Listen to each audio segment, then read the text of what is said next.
टिकर टीवी के सभी दर्शकों को नमस्कार। आज हम फिर बात करेंगे तेल और तिलहन मार्केट में। हमने 2022 से शुरुआत हुई, वहीं से हमने देखा है कि तेल तिलहन मार्केट में काफ़ी उठक-पटक हमको देखने को मिली है और अभी भी ऐसा माहौल दिख रहा है कि तेल तिलहन मार्केट में अभी भी आगे जाके तेज़ी के रुझान दिख रहे हैं। पिछले 2 सप्ताह में हमने देखा कि प्राइस काफ़ी डाउन हो चुके हैं, लेकिन आगे जाके ये प्राइस कहाँ जा सकते हैं, इसमें कितनी तेज़ी हो सकती है, बाउंस बैक मार्केट हो सकता है कि नहीं हो सकता है, इसके बारे में आज हम चर्चा करेंगे। पहले देखते हैं कि पिछले सप्ताह में तेल तिलहन मार्केट में कौन से महत्वपूर्ण डेवलपमेंट हमको देखने को मिली। सबसे पहला डेवलपमेंट ये था कि जो पाम ऑयल के प्राइस है वो काफ़ी ऊपर जा रहे हैं, उसके लिए इंडियन गवर्नमेंट और दूसरे जो देशों है उन्होंने मलेशिया और इंडोनेशिया को एक रिक्वेस्ट किया था कि आपके जो बायोडीजल मैंडेट है उसमें आप टेम्पररी कटौती कीजिए। लेकिन दोनों देशों ने, मलेशिया और इंडोनेशिया दोनों ने बायोडीजल मैंडेट जो चल रहा है उसमें कटौती करने के लिए साफ शब्दों में इनकार कर दिया। दूसरा डेवलपमेंट ये हुआ कि रशिया और यूक्रेन के बीच जो युद्ध चल रहा है उसके चलते हुए यूक्रेन में जो सनफ्लावर सीड का जो सोइंग सीजन शुरू हो चुका है उसमें क्या उसकी असर पड़ेगी। तो ये जो एक एजेंसी है उन्होंने एक अनुमान लगाया है कि सनफ्लावर सीड की जो सोइंग है उसमें 35% कटौती होने की उम्मीद है और उसके चलते हुए जो नई सीजन आने वाली है 2022 की, उसमें सनफ्लावर सीड का जो प्रोडक्शन है वो 42% उसमें कमी आ सकती है। ये दूसरा डेवलपमेंट है। तो पूरा 2022 का साल है, उनमें हमें सनफ्लावर सीड की जो अवेलेबिलिटी है वो काफ़ी कम मिलने वाली है। तीसरा जो डेवलपमेंट है ये है कि भारत में जो मस्टर्ड की अराइवल्स यानी कि सरसों की आवक है वो काफ़ी हद तक बढ़ चुकी है। उसके चलते हुए हमने देखा था कि शुरुआती दौर में जो सरसों की जो क्रशिंग पैरिटी थी वो काफ़ी अच्छी मिल रही थी, लेकिन जिस तरह से इंटरनेशनल मार्केट में पाम ऑयल और सोया ऑयल के प्राइस है वो नीचे जा चुके थे, उसके लिए चलते हुए सरसों तेल के जो प्राइस है यानी कि सरसों रिफाइंड ऑयल, कच्ची घानी और सरसों एक्सपिलर, उनके प्राइस भी थोड़े घटे थे। तो जो क्रशिंग पैरिटी मिल रही थी उसमें काफ़ी कमी हो चुकी है, तो उसका भी इम्पेक्ट मार्केट में देखने को मिलेगा। ये तीन जो बात है वो पिछले सप्ताह में महत्वपूर्ण डेवलपमेंट तेल तिलहन मार्केट में हमको देखने को मिली। अब हम देखते हैं कि इंटरनेशनल मार्केट में जो भाव है उसमें क्या परिवर्तन हुए हैं। पिछले सप्ताह में अगर देखा जाए तो अर्जेंटीना जो एफओबी सोया ऑयल के प्राइस है, जो पूरे विश्व के लिए ये एक बेंचमार्क प्राइस माने जाते हैं, वो लगातार दूसरे सप्ताह में उसमें कटौती देखने को मिली और उसमें 0.70% हमें उसमें कटौती देखने को मिली। दूसरे नहीं लेकिन तीसरे सप्ताह में लगातार उसमें कटौती हमको देखने को मिली है। पाम ऑयल इंडोनेशिया एफओबी के प्राइस है उसमें भी दूसरे सप्ताह में कटौती देखने को मिली है। 0.10% उसमें भी कटौती हुई है। वो पिछले सप्ताह, अगर अगला सप्ताह हम बात करें तो उसमें 12.90% हमें कटौती देखने को मिली थी। सन ऑयल अर्जेंटीना, क्योंकि सन ऑयल जो ब्लैक सी यानी कि रशिया और यूक्रेन के जो प्राइस है उसके अवेलेबिलिटी अभी नहीं है, इसलिए अभी अर्जेंटीना जो सन ऑयल के प्राइस है उसको हम बेंचमार्क मानते हैं। उसमें 2.10% की उसमें बढ़ोतरी देखने को मिली। जो उसके पहले का सप्ताह था उसमें 2% कमी हुई थी। मलेशिया पाम ऑयल फ्यूचर है वो काफ़ी घट रहा था, लेकिन पिछले सप्ताह में उसमें भी थोड़ी बढ़ोतरी देखने को मिली है। 398 रिंगिट की उसमें बढ़ोतरी देखने को मिली है।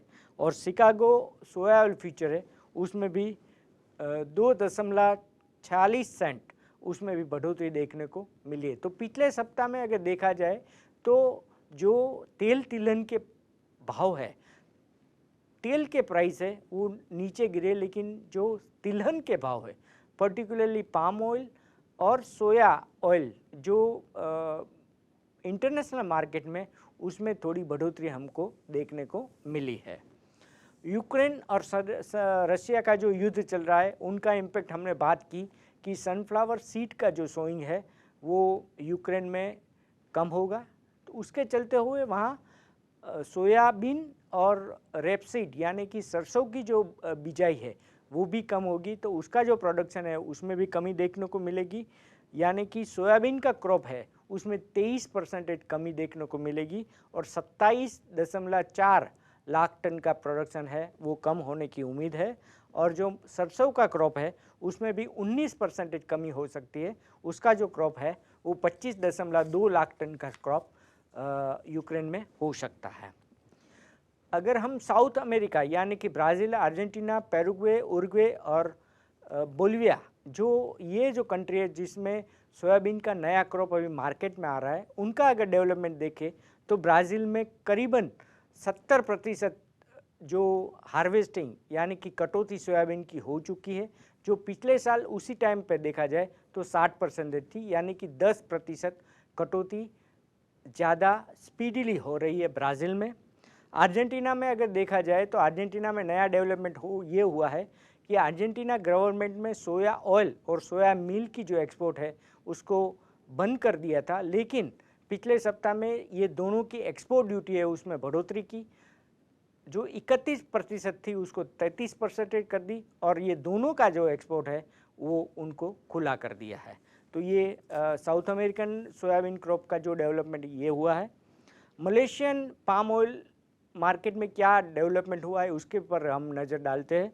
तो मलेशिया ने जो अप्रैल के लिए क्रूड पाम ऑयल का एक्सपोर्ट है वो 8% जो है वो बरकरार रखा है, लेकिन जो टैरिफ वैल्यू है उनमें इन्होंने 647.75 रिंगिट की बढ़ोतरी की है। तो टैरिफ वैल्यू में बढ़ोतरी की है तो उनका असर भी अप्रैल महीने में मार्केट में दिखाई देगा। मलेशियन पाम ऑयल का जो एक्सपोर्ट है वो हमने देखा था कि मार्च महीने में 15 तारीख तक एक्सपोर्ट काफ़ी बढ़ रहा था, लेकिन जो 1 से 20 तारीख और 1 से 25 तारीख के जो डेटा है उसमें हमें देखा है कि पाम ऑयल की एक्सपोर्ट है उसमें कटौती देखने को मिली। 1 से 25 का जो लेटेस्ट डेटा है उसमें देखा जाए तो करीबन 4.5 से 5% एक्सपोर्ट में कमी हुई है। पाम ऑयल का प्रोडक्शन का डेटा अगर देखा जाए मलेशिया का तो उनमें भी काफ़ी बढ़ोतरी देखने को मिली है। 1 से 15, 1 से 20 मार्च और 1 से 25 मार्च का अगर देखा जाए तो उनमें काफ़ी बढ़ोतरी देखने को मिली है। 15.5% बढ़ोतरी 1 से 25 मार्च के जो पाम ऑयल प्रोडक्शन के डेटा है उसमें हमें बढ़ोतरी देखने को मिली है। अभी सबसे महत्वपूर्ण बात है कि इंडियन मार्केट में क्या डेवलपमेंट हुई है। सरसों की नई अराइवल्स है वो हम देख रहे हैं कि पिछले 1 महीने से लगातार आगे बढ़ रही है, लेकिन उनमें अभी क्या थोड़ी कटौती देखने को मिल रही है। उसकी 2 वजह है। पहली वजह ये है कि जो सरसों का प्रोसेसर है, जो सरसों को क्रशिंग करके एक्सपीलर बनाते हैं, सरसों रिफाइंड ऑयल बनाते हैं या तो सरसों कच्ची घानी बनाते हैं, उसको जो क्रशिंग की जो पैरिटी जो मिल रही है वो पैरिटी काफ़ी कम हो चुकी है। अगर देखा जाए तो प्रोसेसर को अभी एक्सपीलर बनाने के लिए देखा जाए तो 735 रुपया प्रति टन मिल रहे हैं, जो 15 मार्च को अगर देखा जाए तो उसमें काफ़ी अच्छे पैसे मिल रहे थे। 2,693 रुपये जो मिल रहे थे वो घटकर अभी 735 रुपये मिल रहे थे, यानी कि क्रशिंग पैरिटी काफ़ी कम हो चुकी है। कच्ची घानी का जो प्रोसेसर है उनको अगर देखा जाए तो अभी 1185 रुपये की क्रशिंग पैरिटी पर टन मिल रही है, जो 15 मार्च को मिल रही थी 3,143 रुपये ये क्रशिंग पैरिटी मिल रही थी। तो क्रशिंग पैरिटी अगर देखा जाए तो उसमें काफ़ी कटौती हुई है, यानी कि जो क्रशर है उनका जो अट्रैक्शन था वो अभी क्रशिंग करने में कम होता जा रहा है।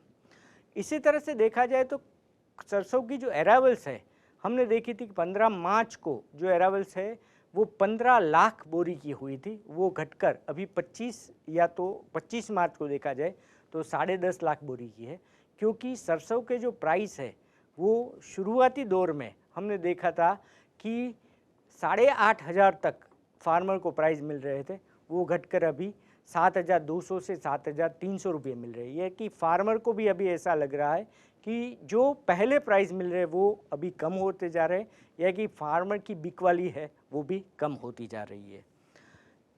एडिबल ऑयल का इंपोर्ट अगर देखा जाए जो इंडिया में होता है वो भी देखा जाए तो मार्च में उसमें 3% बढ़ोतरी होने की उम्मीद है।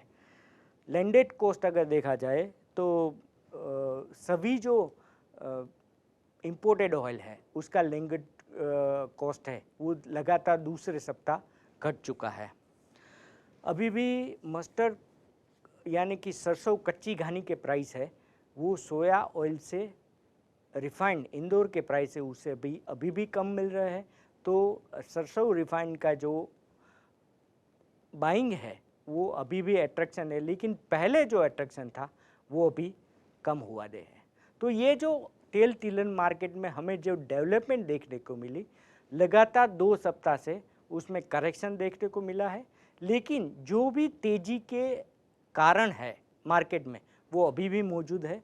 तो हमें ऐसा लग रहा है कि ये जो मार्केट है यहाँ से घटने की कोई उम्मीद नहीं है, लेकिन मार्केट में बाउंस बैक देखने को मिलेगा। ये बाउंस बैक है वो कितना होगा वो आगे जो भी एक डेवलपमेंट होगे उसके मुताबिक होगा, लेकिन मार्केट में बाउंस बैक होने की पूरी तरह से संभावना हमें दिख रही है। दोस्तों, तेल तिलहन मार्केट में बस आज इतना ही। सभी को नमस्कार।